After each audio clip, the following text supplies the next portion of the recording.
We took a trip to Moab, Utah, towing our Jeep and trailer with a 2012 Ram 1500, and we'll show you how it went. Yeah, it went that good. So this is the truck we are going to take the trip in. It is a 2012 Ram 1500 Laramie Longhorn. It has a 5.7 Hemi with about 390 horsepower and 407 foot-pounds of torque. It has a 355 gear ratio and rated to tow about 8,500 pounds. The truck has a gross combined vehicle weight rating of about 14,000 pounds. I weighed the truck and the trailer and Jeep, and just with that, it's weighing about 12,900 pounds. So we're pretty close to maxed out. And this is the Jeep that we are going to tow out there. It is my 1999 Jeep Cherokee Sport. Started out life at about 3,400 pounds, but now with everything that I've done to it, it weighs about 4,400 pounds. It still has a stock 4-liter in it, but we built this winch bumper, has a winch on it. I built these rock sliders out of 4x4 square tubing and welded it parallel with 2x4 rectangle tubing. I installed a bolt-in roll cage from Rock Hard. Me and a buddy also built a cross brace to go behind the back seat. Wanted to add a little bit of stability to the roll cage and keep my son extra safe. Also to bolt the spare tire to, and to make sure everything is tied down and nothing can tumble around inside the Jeep if we do roll it. We are starting our trip in Missouri and first crossing over into Oklahoma.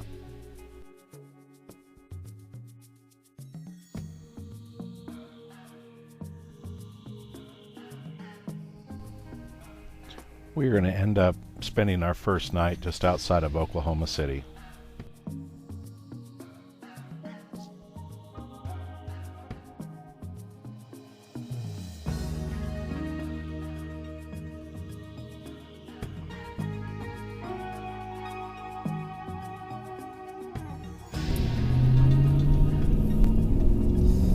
We got an early start and we plan to get to Grants, New Mexico by nightfall.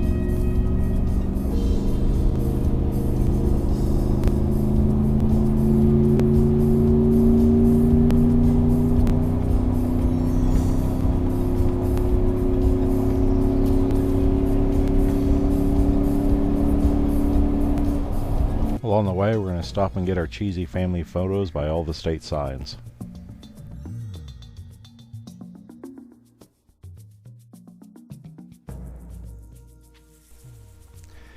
As long as I kept it under 65 mile an hour, we're able to get about 10 to 11 miles a gallon while we're towing.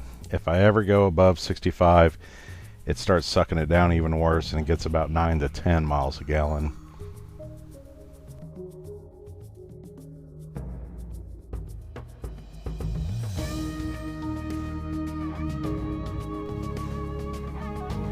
While we're in the desert part of the trip, the truck did run on the higher side of its temperature range.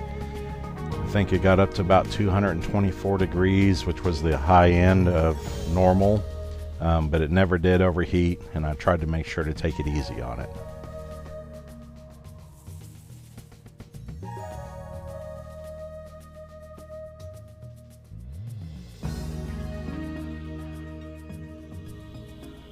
Some rains came along though and helped cool it down, and then it was starting to run about 204, which was about normal.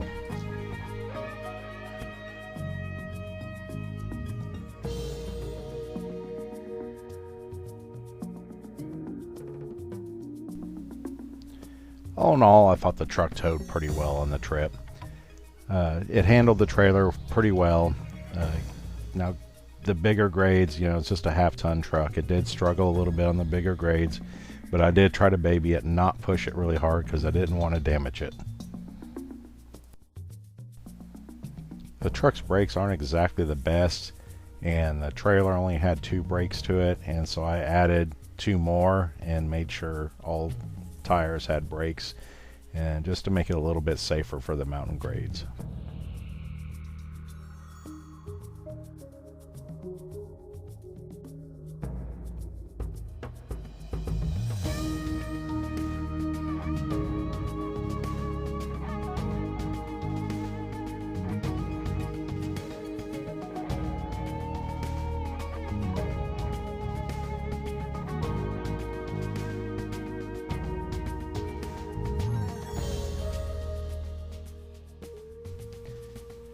I'm going to go visit some family in California, so I decided to store the Jeep and trailer in Flagstaff, Arizona.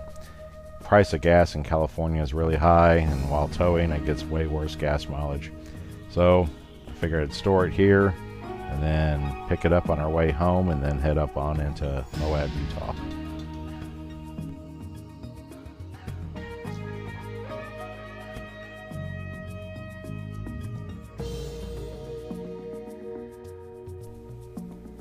While visiting family, we decided to drive down and see some elephant seals.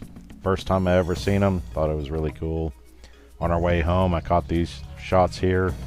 That's fog rolling down the mountainside onto a lake. Just really gorgeous view there.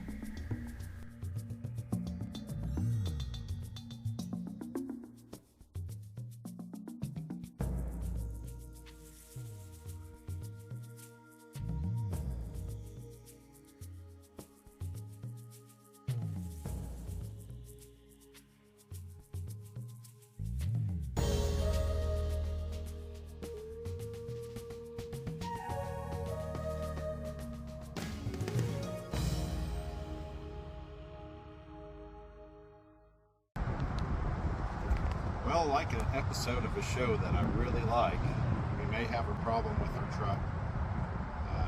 It's been starting to make a really loud ticking noise. Dropped the trailer here in Flagstaff, Arizona. Jeep and trailer. We've been to California. We noticed this morning that the engine had a tick after driving back here from California. In fact, I'll show you.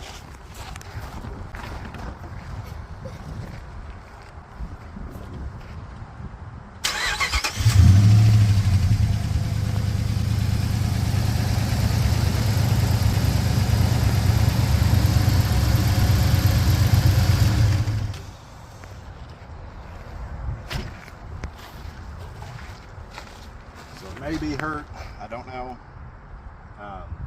It's definitely something unhappy. Hopefully it's just a lifter starting to collapse or something like that. I'm just not sure.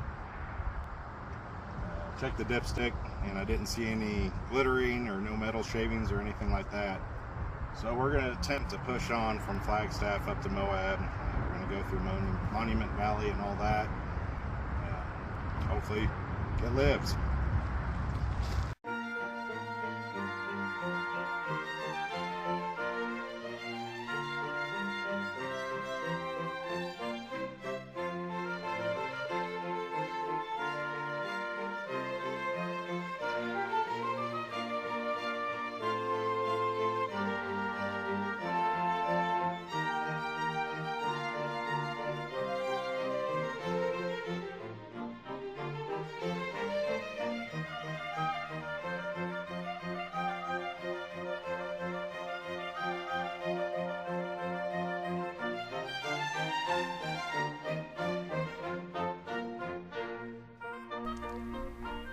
Here's the spot in the Forrest Gump movie where he's tired and he wants to go home.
We made it most of the way to Moab, but then the truck took a turn for the worse.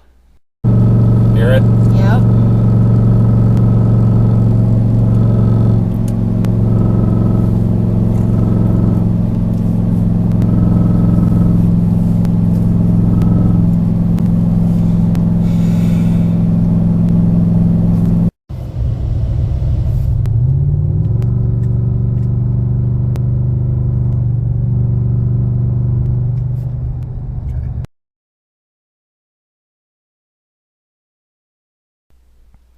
It was a beautiful but very stressful drive. We did make it to the hotel though, but the truck was very unhappy.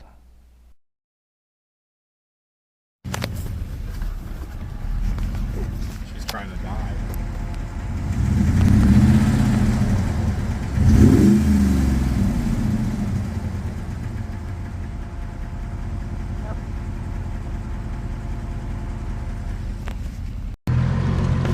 I wasn't going to let that truck ruin my time, so we came to Moab to do some off-roading and see some national parks. So that's exactly what we did.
Luckily for us, my brother was there with his 2003 Toyota 4Runner, and he totally saved our butts with it. He ended up towing our Jeep all the way home for us, and this was our view most of the way home, when I could keep up with him.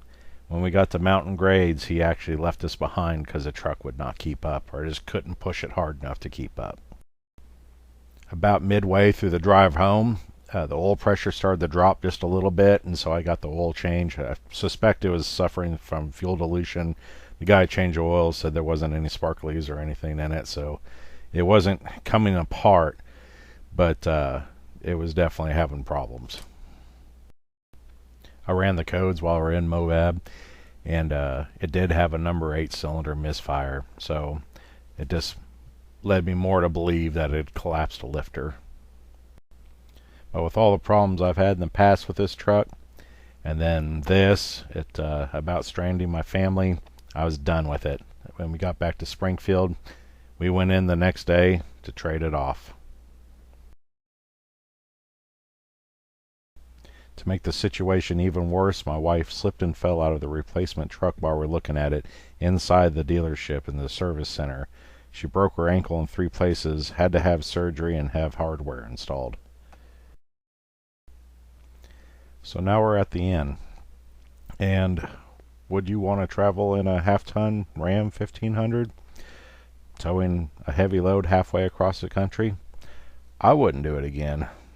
Not just no, but hell no. There was a lot of things I did like about the truck. It was comfortable. It was a good-looking truck. I think Rams make the best-looking trucks. Personally, I feel that way. But I didn't like the quality of it. And it had, when it failed, 136,000 miles on it, and to me that is too young of a vehicle to fail, to have a major failure like that, along with all the other failures that it had. I did end up replacing this truck with a 2017 Toyota Tundra.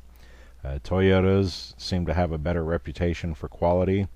Admittedly, I don't like the looks as much as what I did the Ram, but after a failure like that and almost stranding my family out in the freaking desert, 1,300 miles away from home, you know, that kind of makes you look at things a little bit differently. So going for quality a little bit more than looks. Now with that being said, I don't want to start any debates or wars on here. I'm not bashing on your Ram. If you have a Ram, if that's what you like and makes you happy, then you know, go for it. I personally don't care what people have. Ford, Chevy, Ram, Toyota, it just doesn't matter to me. I hope the Toyota will end up being a better vehicle, and I guess we'll see with time. Thanks for watching the video.